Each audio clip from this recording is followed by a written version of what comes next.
It is a lot of stuff going on right now. This man KD got traded. The finals just ended. The draft is in 2 days. That really doesn't ever happen because the damn game 7, the final 7 series took a month to get through. So it, now we're here in the draft. I can't even remember the last time I experienced. I mean, it had to have been what, the Ben Simmons draft? Let me go look it up. Well, let me look up. What day was the 2016 NBA Finals Game 7? It was June 19th, 2016 NBA Draft date, June 23rd. So yeah, same scenario. It's even closer though because they moved the draft 3 days earlier. So my bad, 3 days earlier, 1 day earlier. Sorry, I was saying 3 days earlier because that's today, June 23rd. So I was thinking about any. I hope you're feeling well. Yeah, I'm doing good, man. I just got back. I was out of the house for a few days. When the KD trade happened, I was in Connecticut. What a worse fate to exist in, to be in Connecticut. But as a Rockets fan, I could say we win the chip next season. That's something we could talk about too. I mean, we could look forward. It's so much like, it's almost like, oh, I want to, exist in like, let OKC win. Now, obviously, it's so much happening right now. Like OKC, you're going to stream the draft. I plan on doing so. Yeah. OKC, they won. It's huge, but it does suck. Now, I replied to someone had DM'd me like, I'm not ready for the insufferable like OKC ring is Mickey or whatever because Tyrese got hurt. I think that, and so far I haven't seen nothing like that, but I think that there should be enough room to be like, we gotta appreciate OKC as the champions they are because they could have very well won the game regardless, probably were the favorites to win the game. And B, and I know Tyrese had an incredible run right before he got hurt. And B, they just had such a great season. Like I wouldn't, take anything from them for winning, blah, blah, blah, whatever. I do think the discourse would be, and I know Shea gets like all the bad discourse, like free throw attempt, whatever, FTA. But I think the discourse would be worse if it was like a super duper star, like a Curry or Bron. They'd be like, man, that ring don't count, da, da, da. But like, Shea's just kind of getting started. And it's like, whatever, oh, this young team accomplished a lot. But yeah, that, I'm not gonna lie to you, like that was bad to see Tyrese get injured. Trust me, I'm in the Knicks fan base, so I know a lot of people. I've been perplexed to see like some people hate. There is one person I will say, and respect to him as a person. There is one person I'm happy to not see, and he does not exist on the roster, not succeed with the Pacers, and it's Reggie Miller. That's the only person. Why? Because I saw this clip from Reggie Miller from like 3 weeks ago talking about, or maybe like, I don't know, however long ago this year, talking about, oh, the Knicks don't deserve to win because they're front runners. I'm like, Reggie, you never won anything. What do you mean we're front runners? We both haven't won anything. So I don't know. And he also just consistently lost to the Knicks in his career. He lost the series where he did the choke. Like, I just think it's such a weird thing to, but I got obviously, Tyrese, that's my guy. I haven't talked to him in a while, but the last time I played him in 2K, he did smoke me. And what's it called? Which I didn't record or upload. It was in the 2K league with him and Paul George. But yeah, that sucked to see though. And like, oh God. Oh, it just was. And you know what else too? They showed the replay. They showed the replay like 75,000 times, but they also showed the replay of what's it called? Of like he fell before that. I didn't notice it. Oh, why did someone just write the NBA script? Wait, what does it do when you do that? It said you redeemed it, but what does it do? Because anyways, forget what I'm saying. Well, I don't think it does anything. Don't redeem that. That was for no, don't redeem it. Why is everyone redeeming it? Why are you wasting your points? Why did 5 people? Yo, I'm about to go on there and remove it. Y'all are pissing me off. Yo, for the people, because I'm recording this. Yo, 7 people just did it.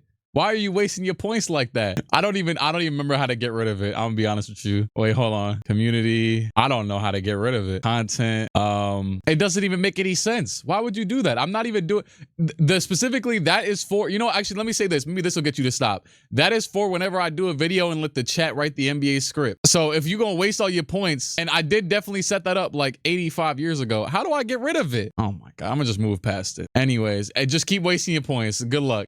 Get to writing. No, it's not for, never mind. It's not to like tell me to do it. It was for like, I was gonna do it like that week. And then I was like, oh, anyway, shut up. Shut the hell up. All right. But what's it called? Yeah, no, I was sick though. I was sick when I seen that, man. Like, yeah, I mean, like it's game 7. It's the biggest game of your life. And they say, oh yeah, let's just cook them. We go, hold on. Oh, hold on. And oh, I can just disable it? Yes, I disabled it. I think it should save. And let me go check. How do I check? I don't even know. It's gone. Let's go. I did it successfully. What a guy. But yeah, what Skip said was wild, bro. I'm not gonna lie. Someone sent that. I have Skip muted on Twitter, but someone sent it to the group chat. So I clicked on the little, when you have someone muted and someone sends it to the group chat, I'll be going through that a lot. They'll send the dumb tweets to the group chat. And I clicked on it and it said, you know, what Skip said. Skip said something about Tyrese running from the grind because he got injured. I'm like, what are we talking about?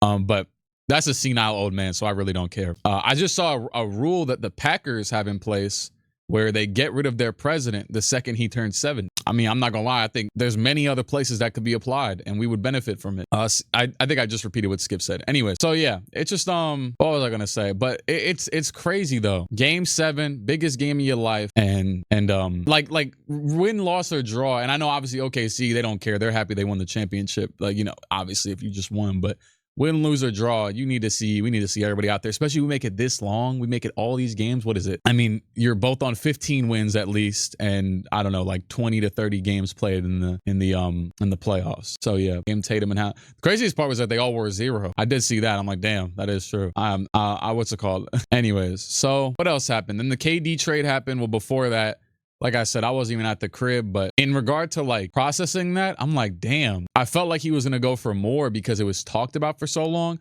But logically, he only has 1 year left. And I saw something that said, and I don't know the legitimacy of this. Well, 2 things. 1, they said Jalen Green's staying in Phoenix. 2, they had said that that KD kept declining trades to Houston, to anywhere, to keep lowering the price so that he didn't go to Houston and they didn't trade most of the team.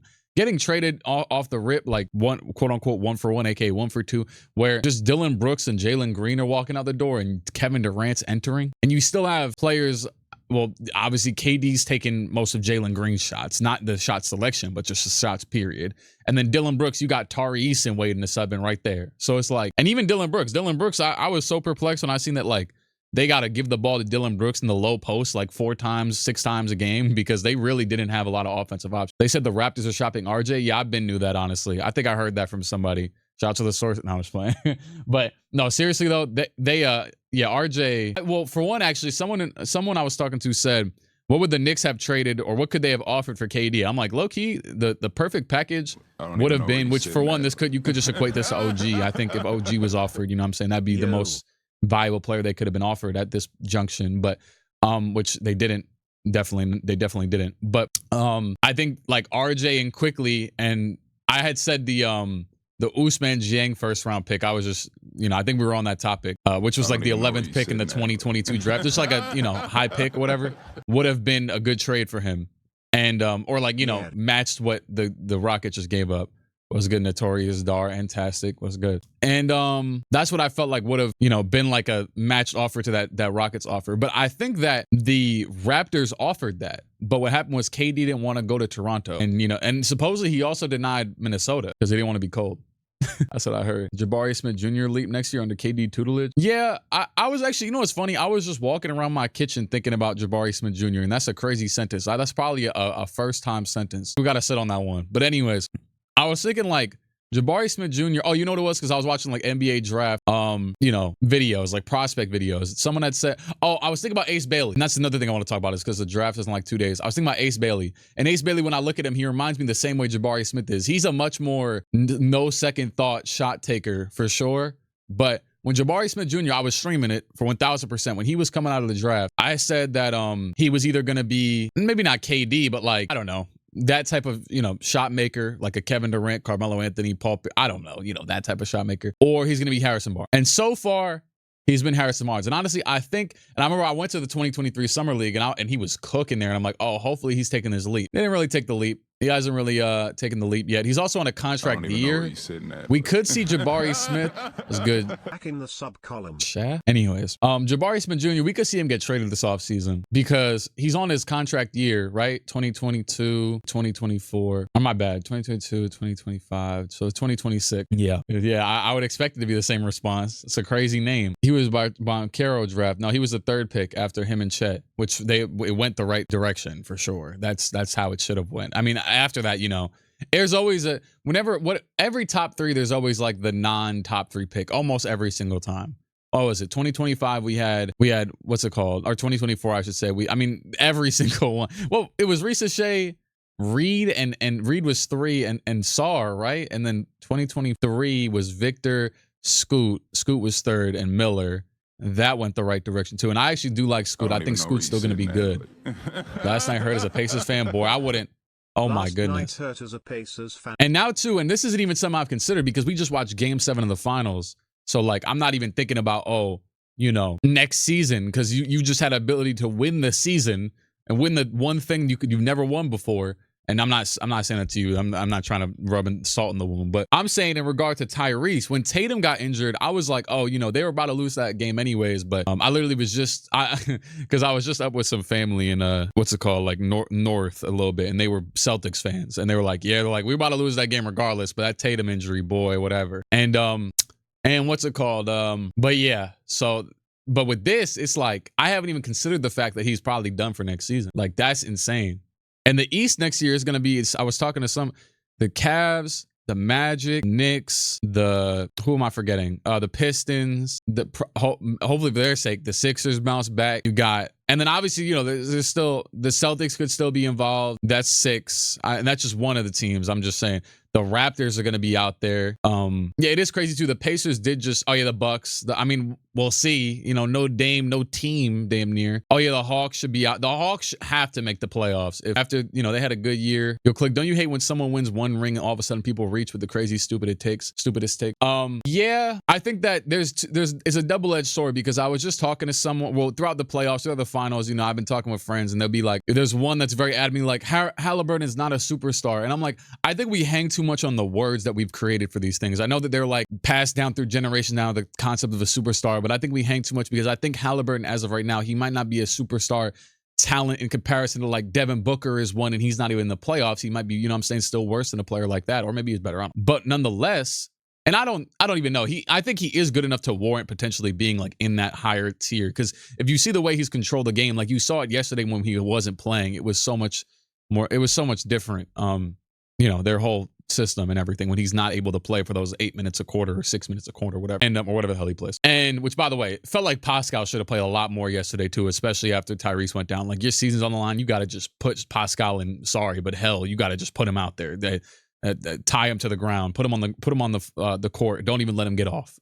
He's got to be on that court at every single moment. And has Shea passed Jokic as the best in the league? Oh, you know what? I was laughing at that, but I think he's being serious. My bad. Wow. That wasn't even. Anyways. But I low-key read that as, in my mind, I was reading Shea as Tyrese. But anyways, I thought he was expounding on the joke.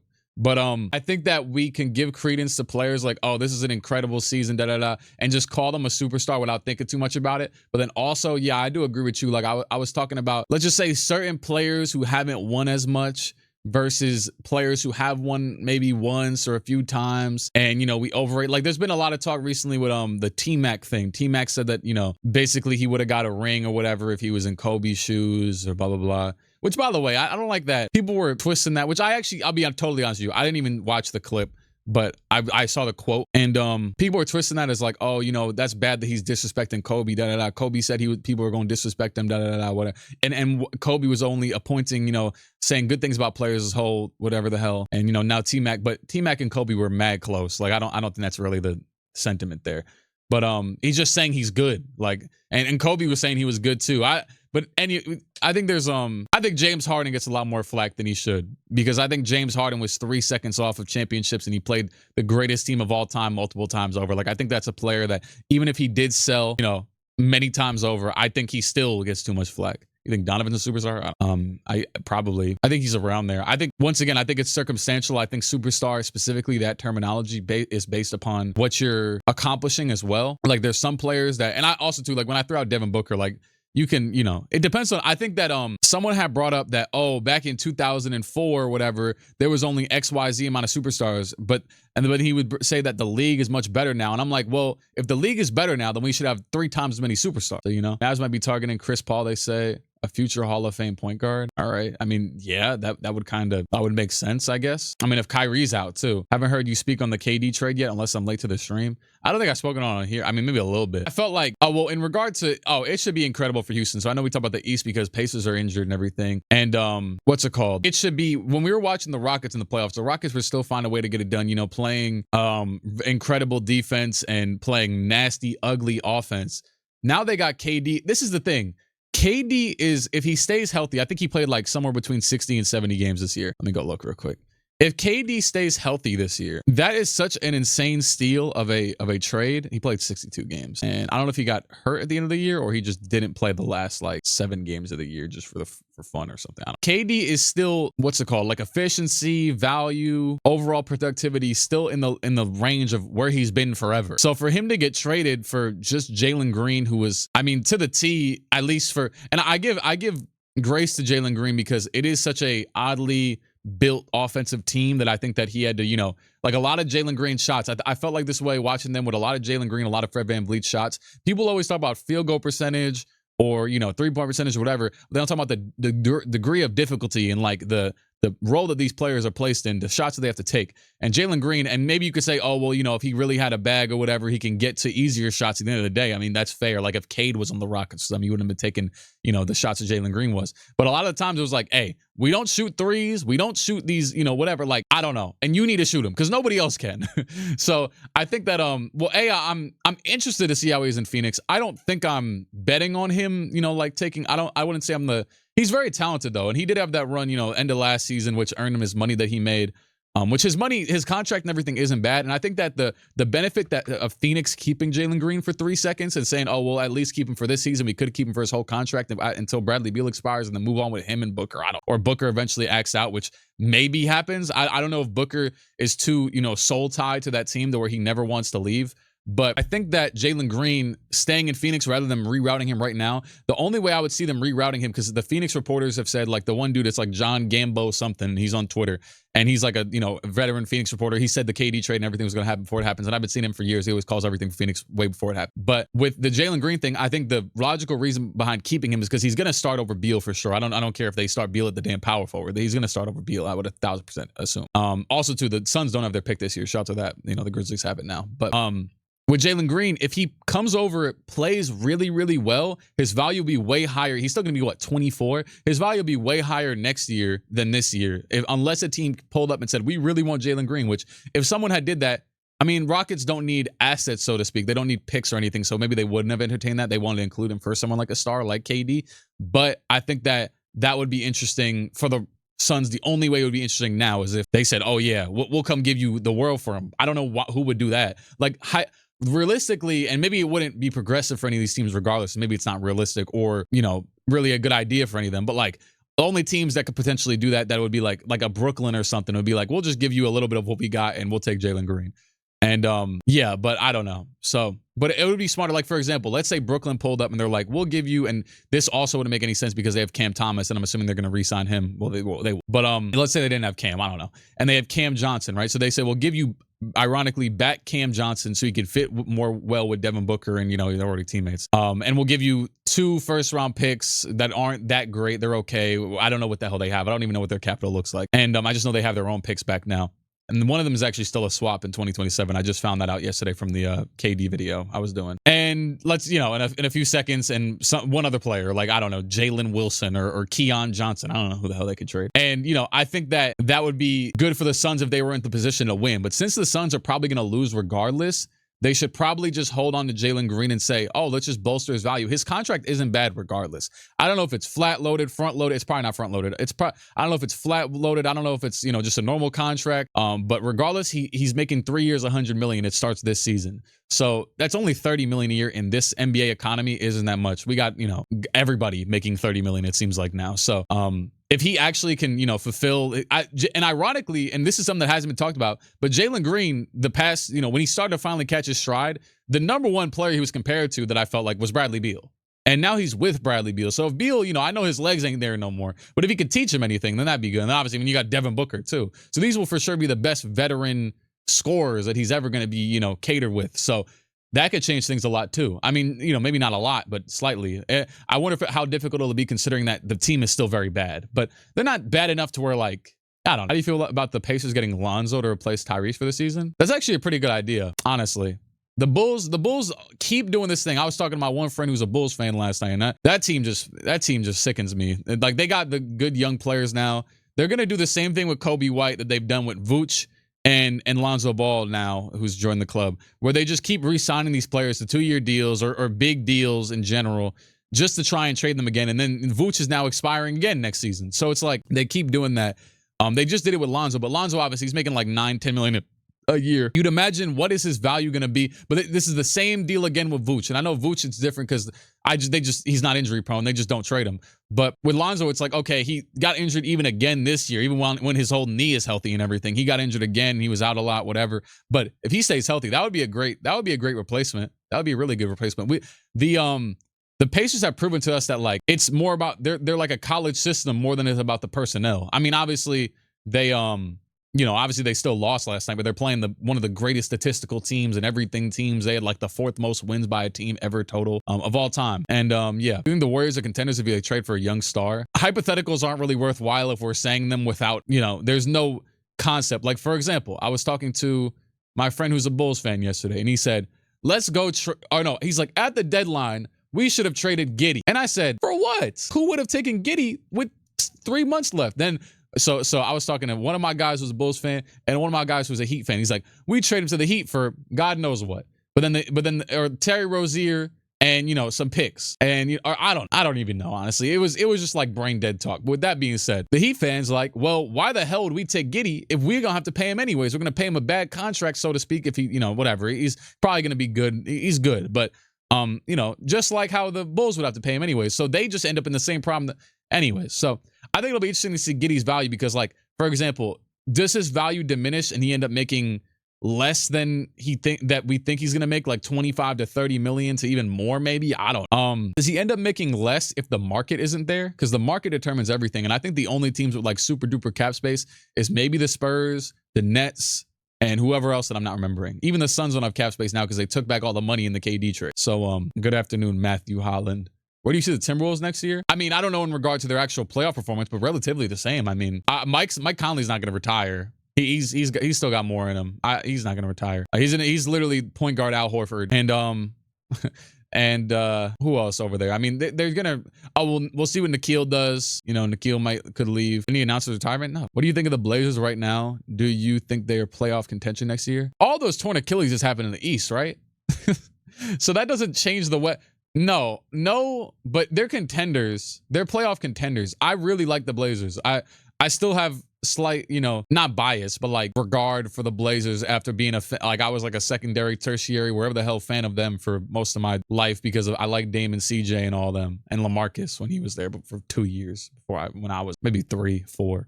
But what's it called? But they're not probably, because you got to think about it. Okay, yeah, great. The Blazers are getting better this season. Well, all the other teams are still pretty good. Or the same, and the Spurs are incoming, so you're just about to get even tougher, and probably some because it's a genuine question to ask, and I think they're better because in the same way that the Pacers just made the finals when they kind of just had like a bond of brothers that maybe shouldn't have been that good, so to speak, as what we expected. I mean, I personally felt like I actually recorded a playoff predictions video that I never uploaded, and I think I said that the Pacers could have been a finals contender. Because they just, as a basketball, like we kind of come to conclusions that are like one sentence conclusions that don't cover bases. And with me, like watching the Pacers last year when they beat the Knicks, it was like, yeah, I understand. Like the Knicks were super injured, and like they could have even won the series, but the Pacers still show me that they were really good. Like there's no other way to really put it. Like they had so many different weapons, and they had such a sound system. And at times it can go stagnant because it just can. I don't know. It's basketball. But like Pascal is such a consistent, I want to say like, I don't know, you could just always fall back on a dude like Pascal a lot of the time. So, but yeah, anyways, like I just like he was so good when in those last few years in Toronto too. They just stunk. But yeah, Denny helped us get to 30 games. Oh yeah, no, like I think Portland's nice. Like Portland, and they have the same type of, so that's what I'm saying. Not the same, obviously, but because they don't have a Halliburton, but they have a good band of a coalition of just players now where it's like. And what pick do they have? What pick do they? 12 or something? NBA draft. They have pick 11. Okay. Yeah, so get to the gameplay for what? I didn't even say I was playing nothing. I mean, I might have because it's kind of in the and probably games to play. Yeah, maybe I did say that, but I honestly didn't even know what the hell I was going to play. I just kind of put that there. Yeah, I think Portland's good though, but if I had to do a very early prediction of who, let me go see NBA standings. Yeah, so if I had to do a very early prediction of who, well, like, look, because you gotta think, okay, who's playoff contenders, right? Let me put myself on the screen. Where the hell am I? You gotta think who's playoff contenders, right? Thunder, Rockets, could even be the same damn top 2 since KD's there. Lakers will have to be, that's 3. 4, 5, 6, 7, 8. I would say 9 still. 10, 11. If we're counting them, 12, 13, and that's it. We got 13 playoff contenders. So it's like, and record wise, it matches up considering this year and the fact that the Spurs had no victors. So they probably lost a few more games than they should have. Yeah, because and I include the Suns because you still got Devin Booker. Like I think you still got Devin Booker, and we don't know what else they're gonna do in the offseason. We've seen, teams with, what was it? DeAndre Ayton, Devin Booker, and Chris Paul. And I know Chris Paul was great, but he still was older. It was really a lot of Devin Booker. And then, the supporting cast, which doesn't exist anymore. Man, it's crazy. And man, that dude, Matt Ishbia, boy, you could never walk around in Phoenix after this. I mean, he probably wouldn't have anyways, but not even to disrespect Phoenix. I'm just saying he's a billionaire. He probably, I don't know what the hell billionaires be doing. But yeah, you think the Lakers are going to make any changes? Lakers need to get they either need to go to Portland and get Robert Williams. They need to get Clint Capella. Need to get, I don't know, Jonas Valanciunas already got, that wouldn't even be good. That just wouldn't be good. Honestly, they need to hit the Knicks up and try and get Mitchell Robinson. And I know Mitchell Robinson, that's my guy. He's been here for a million years, but I think the Knicks are gonna, I saw one of my friends say like, oh, what's it called? That the Knicks they're gonna run it back because KD got traded, so we're not trading. I'm like, we seen what Leon Rose does. I don't know if I'm jumping to that conclusion in June. Yeah, but Kings will try but be trash. We don't really know. Yeah, I agree though. I don't think Kings will be good. At least as they're currently constructed. I think in big 2025, I'm good off DeMar DeRozan. And that's my guy too. I'll be watching every interview they be dropping with DeMar DeRozan. And I've been, appreciating that little mid-range game for 15 years, but need to trade Bronny for a box of iPhone chargers. The play-in keeps looking better and better as teams get better. Who was in it this year? Wait. It was Warriors, Grizzlies, Kings. Oh, yeah. No, this year specifically, I was sick because I'm like, if the Hawks, what was it? Okay, so the Heat. Wait, no. Oh, no. Yeah, the Hawks. Yeah, it was the Heat were included in this scenario. I was like, if any of these teams make it, if the Heat make it, because the Heat and the Bulls were 9 and 10, and the Kings and the Mavericks were 9 and 10. I'm like, specifically this, because if you look, 48 wins, 40-39. I'm like, boy, if either of these teams lose to the Kings or the Mavericks, if we got to watch the Kings and the Mavericks, I was about to be sick. And boy, were we right, because we got a 7-game series out of Warriors Rockets, and we got and then we got a Thunder Grizzlies. What's it called? That was good too until Ja got hurt. So that was just, we didn't need to see either of those West teams make it. But if those spots were replaced by Victor or the Mavericks with a healthier AD and Kyrie, I know AD was healthy at that point, but you know what I mean. Kyrie was gone. If it was replaced by a team that wasn't the King, I guess the Kings too, like they had won a bit more, like they traded Fox, obviously. They weren't the same Kings at that point. Lakers need to go for Kessler, Gafford, or Claxton. I don't see either of those two being an option. Would the Mavericks trade Gafford? Is there like a contractual reason that would happen? I don't even know. I don't think AD, I don't think they have plans to put AD back at center. So, I know they have Lively, but I don't think they would like be jumping to. Plus, this is the thing. We can't keep acting like, and they have done it before. We've seen it with Luka. We've seen it before that, where they like randomly get stuff done that shouldn't be done. But I will never be the one to be like, oh yeah, the Lakers will just spawn the player there for nothing, because they've done it many times before, and Luka being the biggest example. But even forget the Luka one. There's been many other times where like getting back, what was it? They got back Vanderbilt and one other player. It was D'Lo for Westbrook, who was done. Like it was over with. They just randomly spawned in there and just got those two. Just for nothing. And yeah, so I if they make something like that happen again, all the power to them, but I'm not gonna be the one to say it's going to happen personally. Sabonis gets traded from Sacramento. Specifically, I've seen that from people I've seen from people I know are reputable. I've seen on Twitter and stuff that Sabonis could get, like, he's getting a lot of intrigue from teams. But what was it? It was one. Oh yeah, right. Toronto was calling for him. That was one.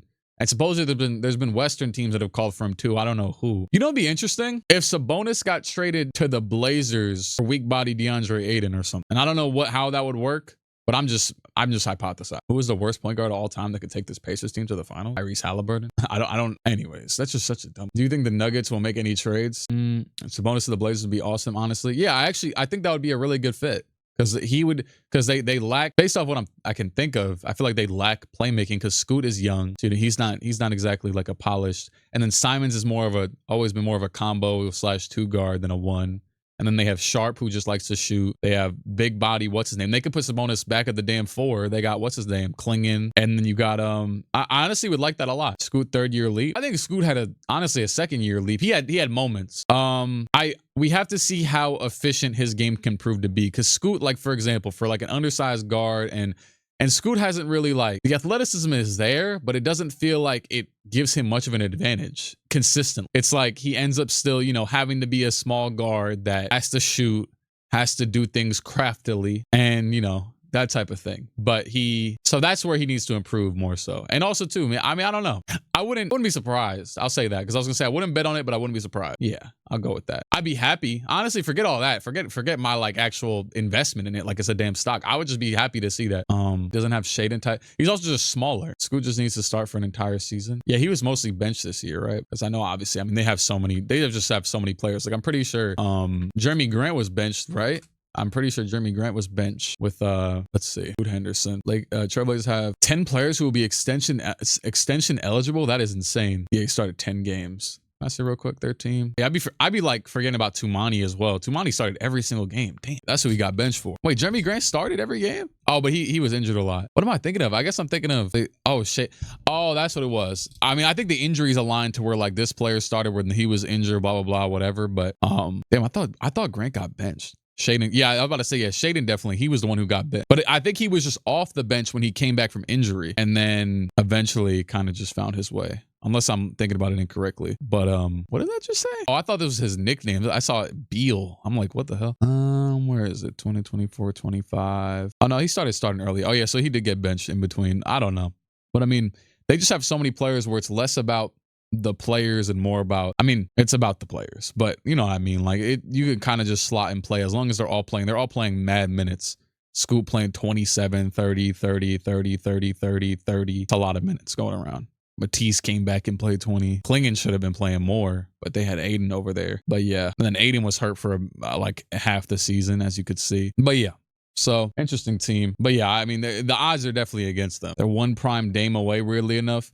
Yeah, and Simons is like, I don't know, the ironically like the he's like the CJ McCollum of Dame. He might just be CJ McCollum. No, he plays so much like Dame that it's like, what do you think the next star to get traded will be? I don't know. I look at the teams. Players I think that, well, like in general, it could be like no timeline. Let me look at the standings again. Actually, NBA teams and rosters. Just go here. Okay. I know people talk about Boston with Jaylen Brown and everything. I don't think that would be easy, and I also don't think it'd happen anytime soon. I don't think Embiid's gonna get traded because I don't know who the hell's gonna want him, and I think Philly's gonna hold on to him as long as possible. I do think Toronto definitely has trades in them. In general, this offseason, they're just going to have a lot of trades in them. Denver, I know that there's a lot of MPJ talk, but Timberwolves, no clue. Thunder, that'd be insane if they made another trade to get even better after all this. You do a 2K17 rebuild? I wonder when was the last time I did one of those. Kings, Jazz. I mean, there's been, I seen DeRozan Heat rumors. That stuff's always funny. I don't know if is DeRozan still a star? Probably. Who else? Pelicans. I don't even know.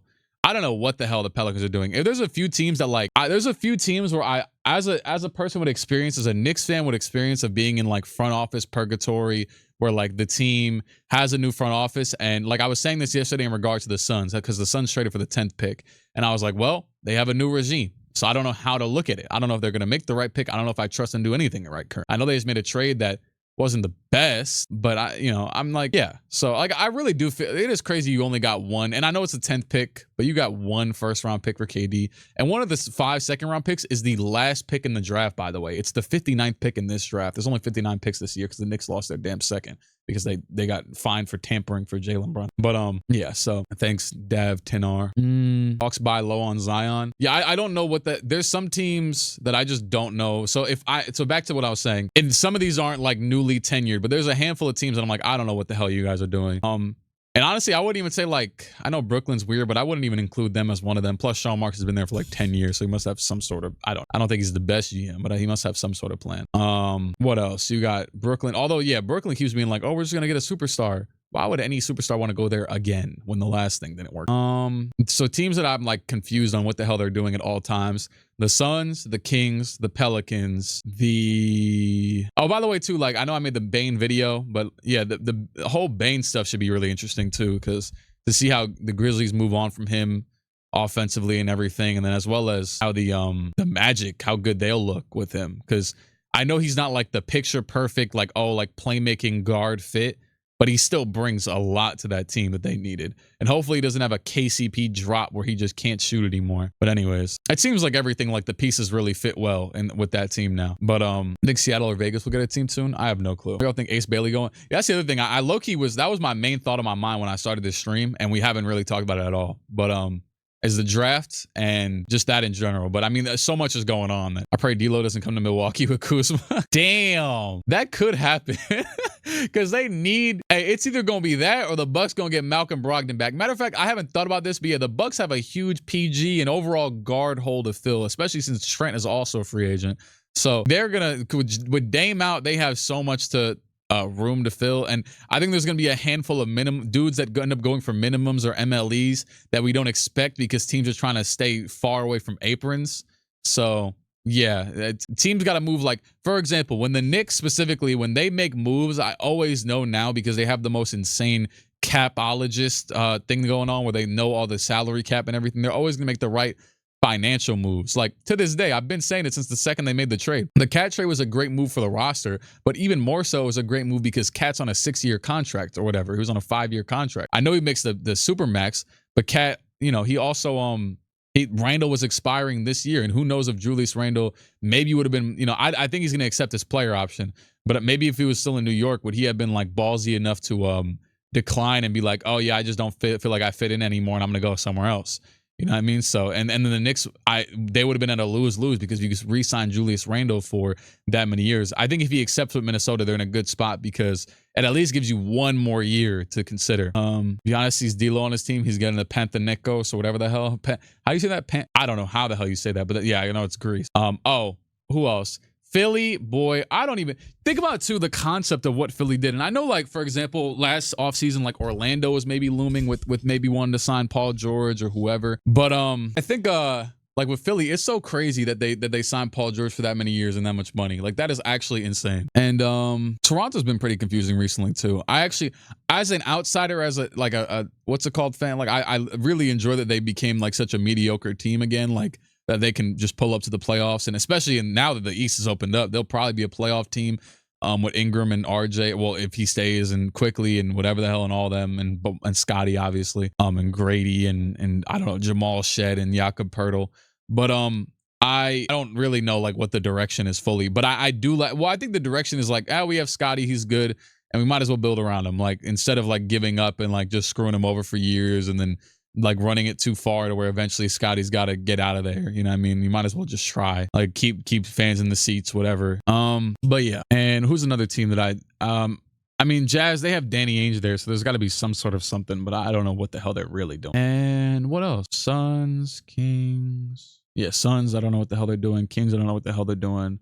Pelicans, Eastern wise, Heat, boy, the Heat are confusing because the Heat, it feels like inevitably for Miami, there's got to be Miami. There has to be a world where they're just betting on the next Jimmy Butler. They're literally just opening up cap space. They have Bam getting paid a lot. I don't know what the hell's about to happen with Hero because I think he's extension eligible. Where like, are they just waiting for the next Jimmy Butler to come and sign along? I don't know what else to plan it. Like, you didn't want to trade, and I agree. I mean, I don't think the Heat would have been that good if they got KD with Bam and Hero and that was it. But like, you're overvaluing these guys who aren't even playing that good and don't seem to have like Jaime Jaquez probably inevitably was a first-year peak because he was the Eric Paschall of the draft. Not to disrespect that he can't be a good player past this, but because he just like that's he's like 23 or 24 years old already. Yeah, so the Miami should probably also instill that rule where the president has to retire at 70 because I don't know what the hell Pat Riley's doing. Like, yeah, I think that I give credence to the Heat because they had 2 great finals runs, but I think that had more to do with the team. Just like literally the headline, the tagline, the entire season, entire playoff run was, oh yeah, they're just all undrafted. They just threw a bunch of undrafted players. Like, and I'm not saying that the undrafted players can't be good, but anyways, like, what do you think the Utah Jazz have to do now? I'll be honest with you. If there is one team we could remove from the NBA and I wouldn't notice, it's the Utah Jazz. I don't give a damn where the hell they do. You know what though? I really hope that the Utah Jazz If there's one, no, actually, I don't really hope this. I can't say that. But NBA mock draft 2025. Oh, here's a new Bleacher Report one. Let's look at this from today. The obvious. Hey, for the sake of Utah, okay, they got him going to Charlotte here. You know, he wouldn't be bad either. I need them to get Ace Bailey. You know, I'll throw Trey Johnson in there. And I don't really Ace Bailey's the more like coveted, whatever the hell. Ace Bailey would be finally someone that I'd have to click on Utah to watch, because last year they drafted Cody Williams and he averaged like 2 points on like 27% from the field. And, you know, Kyle Filipowski was good. Isaiah Collier was good.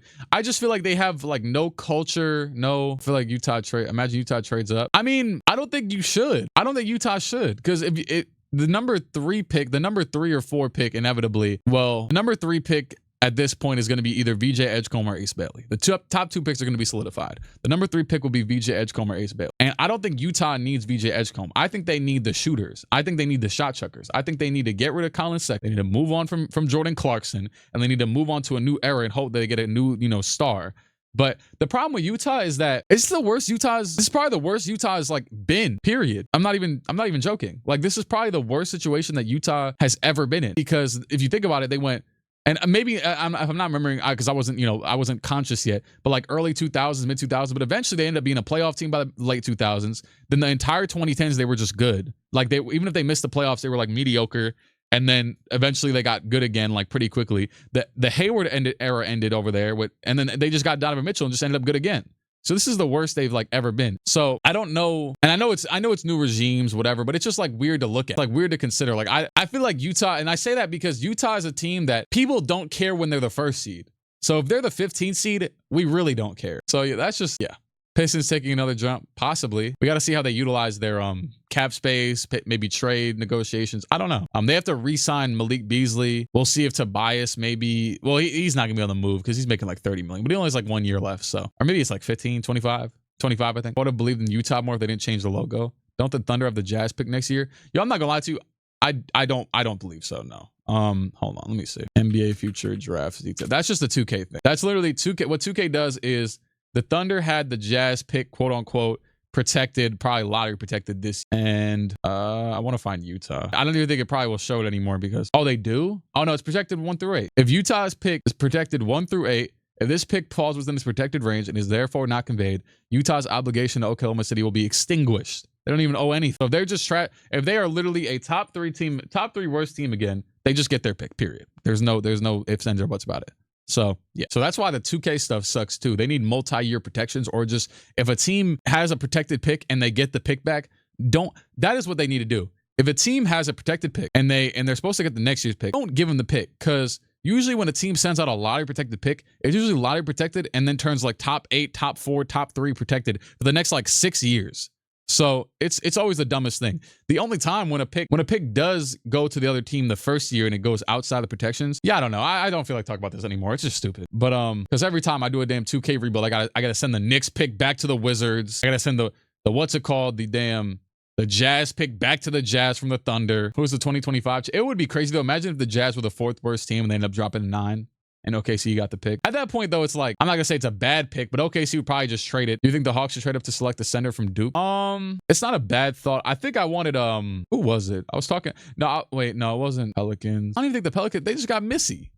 I don't think the Pelicans just draft a center. I've seen some stuff about this dude. This would not be good. This would be a bad fit, in my opinion. I mean, I feel like Derek Queen is an inevitable first-year bench player regardless, so maybe it's not that bad. It's probably not that bad, actually. He's probably an inevitable bench player first year regardless, just because of his play style, like less defense, more offense, center, big man in general. The draft is in 3 days. I've seen some mock drafts that had this dude go in top 5. I don't know what's really going to happen. This would be no, it wouldn't.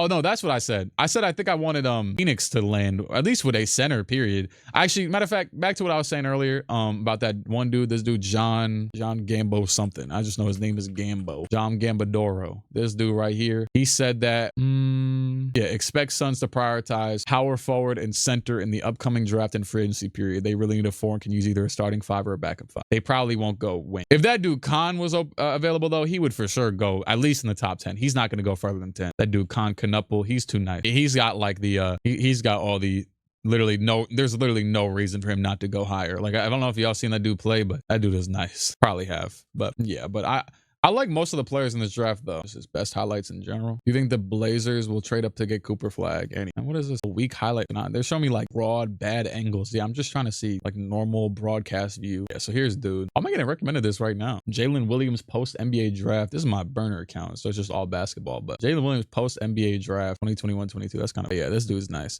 You think the draft is rigged? No. Khan. Yeah, dude, he's nice. He's a nice player right here. This is like cracked out Doug McDermott. My Luwak is soft. Yeah, I mean, I don't know. Shoot, that's up to you to decide. I don't know nothing about dude, really. I was actually going to ask for, that was going to be my first question in the stream that I forgot to ask. But if you're a fan of a team in the lottery, who do y'all want your team to draft? Realistically, you don't want your team to get Cooper Flag at 8. If you're a fan of a team like the Jazz or the Hornets, the Sixers, or specifically the Sixers is interesting. Spurs will probably just either draft this dude or they gotta get offered the deal of hell. Honestly, if I was the Spurs, I would 1000%. If the Sixers offered me multiple first round picks and I can get Dylan Harper, I would just take Dylan Harper, honestly.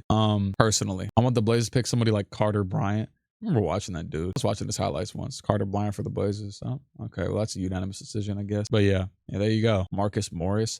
Hey, I'm not gonna lie. If he really, I like Marcus Morris. So, but yeah, this mock draft though. This mock draft is kind of invalid since they had that dude at number 10 though. There's no way he falls at number 10. But yeah, so that's how all this is going right now. Is there anything else? I don't think free agency is really that interesting. I'm pretty sure. You go look, NBA free agency class. Technically, LeBron James, Fred VanVleet player team option, which I would assume now that KD's there, they probably declined the Fred VanVleet team option and just and what's it called? And trade it. I mean, and re-sign him on a smaller deal. I don't think Fred VanVleet leaves the Rockets under any circumstance. It would make no sense. Considering that KD's going there, I would assume they want to remain and keep most continuity from last year. So they're probably just going to re-sign Fred. Even if, let's say, Fred took a decrease in his play, eventually they would just, I don't know. Either way, I don't think they accept this option. I think they'll probably let him go and then re-sign him. I think the only way they would have kept it is to trade him on some crazy stuff. But also, too, like, I know I did that in 2K where, like, I accepted this team option and traded him for, like, KD or Booker or something, because he makes so much damn money. But that's because I don't play 2K with the hard cap off, because the game is stupid and they pay everybody too much money, and then you never have money in year 8 and all the players get too good. But in real life, you don't want to mess with them aprons, so they probably will just re-sign him for less. I was always going to decline and re-sign. The front office loves him. Oh yeah, 1,000. I just think if they didn't have traded for KD already, I think that, well, I get what you're saying. If they love him that much, then they would have never got him anyways. But if they hadn't traded for KD just yet, I could have seen, or if they couldn't have found someone who actually wanted Jalen Green and they were stuck with Jalen Green, Sengun, all the dudes that they give decent contracts, they probably could have accepted it and traded him for someone like KD with, I don't know, Dylan Brooks and maybe Eason or something, which, yeah, but it was never in discussions. I'm saying contractually. I'm not saying, even if it wasn't KD, I'm just saying logically, contractually, $40 million is really valuable to use to trade for somebody. But yeah, I'm not saying it actually was going to happen. Brooke Lopez to the Lakers, that almost feels like it's bound to happen, honestly. That's another one I forgot to mention. But it could also just be Clint Capella, but we'll see. Someone's going to go there and potentially have a starting spot. So it's going to be a hot commodity. Rockets 2026 championship run is going to be legendary. Austin Reeves to the Nets. I don't know what would happen. What do you think happens with Miles Turner? I think they re-sign him. I think they for sure re-sign whatever number is out there. I don't think any other team is going to. Can I see teams? No. Damn, I need to see who has cap space. I don't know if it's on here, but I definitely is too. NBA teams cap space. Well, yeah, I was looking at this yesterday. This is not really the most organized thing, but Brooklyn obviously does. Hold on. I know I'm not showing it yet. Yeah, I'll just go to this. So it says that Brooklyn, so this is how much money they have currently allocated, I'm pretty sure. 2025, 26, 53 million. When is this from? Months ago. So they have like 100 million in cap space or something like that. Detroit up to 25 million in cap space with Tim Hardaway, Dennis Schroeder, and they have a window to make another Tobias Harris-esque signing. That is exactly what they would possibly going for. It's like, who could the Pistons be looking at, right? I think one of the best signings for them, if he had declined, but he won't. I don't think he will. Maybe he will, would be Julius Randle. Aside from that, I don't know who else is really out there. Obviously, Kyrie's accepting his option because he has a torn ACL, I would assume. Actually, he could still decline and just get re-signed, but I don't know. He also will probably be back like within the first 3 to 4 months of the season, considering it's just a torn ACL. Brogdon backup point. Yeah, I think either Brogdon could potentially get the Milwaukee like fake starting role, maybe, or but Brogdon is so injury-wise inconsistent, so I don't think he's going to get signed as a starter regardless. But yeah, well, in any case scenario, I know that would be like the only case scenario, but yeah, Dennis Schroeder will be interesting in general. You could see, so the Pistons, well, So like right here, if they say potential of 25 million, that's not also considering that Beasley should be a free agent. So I don't know. Maybe they won't. They might not have any cap space actually. They might have like an MLE, but because I think they're gonna re-sign Beasley. I think the Bucks are cooked next year. I think in a contention sense, yeah. Oh, Bruce Brown. If Bruce Brown's a free, did Bruce Brown re-sign? I felt like he did because I don't know why I thought I don't think he did. Never mind. Maybe I just saw a rumor that he was gonna go back to the Pelicans. Pistons need to be smart. Could be top 5 next year. I mean, yeah, they don't have to do much. They can kind of just they lose Giannis. They're gonna have to deal with Lillard with a torn ACL, torn Achilles. But yeah. And then after that, I mean, yeah, you got Kuminga out here. Who the hell would offer for Kuminga? Would the Nets offer for Kuminga? Would the Bulls aren't going to have cap space. Look, so like all these says cap space possible, but probably not going to have a small amount of cap space possible. But guess what? Now they have KD. So cap space is technically possible, but highly unlikely. This is like a modicum of cap space is possible, but staying over and using MLE is more like either 30 million in cap space or none. Oh, it's on John Collins. Okay. So if John Collins declines his player option, they get cap space. Nets would probably send an offer sheet. Yeah, but I think they're gonna pick and choose. So like, will the Nets do for? Will they do for Giddey? Will they do for Kuminga? Matter of fact, why am I looking at this? Let me just look this. The best players available. This article was released today. Best players available: James Harden, LeBron James, Julius Randle, Kyrie Irving, Miles Turner, Josh Giddey, Fred VanVleet, Jonathan Kuminga, Naz Reid, Malik Beasley, Santiago, Cam Thomas. They got him this low. Kelly Oubre, Brooke Lopez, Ty Jerome. Damn, they put him low as hell. I forgot about him though. Yeah, it's gonna be interesting. No, because there's a lot of like pretty big moving pieces. I think Aldama probably stays now with the Grizzlies, especially with the trade. I think Aldama will be back. Giddey will probably be back in Chicago. Miles Turner will probably be back in Indiana. Julius Randle, LeBron, and Harden, and Kyrie will all be back with their teams. Would have been way more interesting for Kyrie, which I don't think is there really anywhere he could have left reasonably to with like, because there's not many teams with max space money. I don't think there's really any. Anyways, Malik Beasley, LeBron probably going back to the Cavs because this is basically, he's not going back to the Cavs, dog. LeBron is not leaving the Lakers. Santi Aldama. Okay, wait, let me go past them. Bobby Portis, Nikhil. I think Nikhil's will be interesting. Bobby Portis, Karis LeVert will be another MLE player for sure yet again.